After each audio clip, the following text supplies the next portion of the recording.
রাতুল গ্রামের এক দরিদ্র ছেলে। পড়াশোনায় অনেক ভালো, কিন্তু পরিবারের অনেক অভাব। পরীক্ষার ফি জোগাড় করতে না পেরে বহুবার পরীক্ষা ছেড়ে দিতে হয়েছে। তা দেখে গ্রামের অনেকেই বলতো ও কিছুই করতে পারবে না। একবার শহরে এসে চাকরির ইন্টারভিউ দিল, ব্যর্থ হলো। 2বার 3বার এমন করে 10 বার দিল, বারবারে ব্যর্থ হলো। একদিন এক অফিস থেকে সরাসরি তাকে বলে দেয়, তোমার মতোদের জায়গা এখানে নেই। রাহুল তখন কাঁদেনি, শুধু মনে মনে বলেছিল, আরও শিখব, আরও চেষ্টা করব।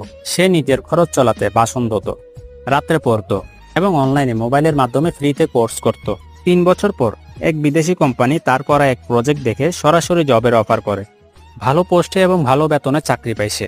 সে গ্রামে ফিরে আসলে সেই অফিস তাকে দাওয়াত দেয় বক্তৃতা দিতে, যেখানে তাকে একদিন বলা হয়েছিল, তোমার মতোদের জায়গা এখানে নেই।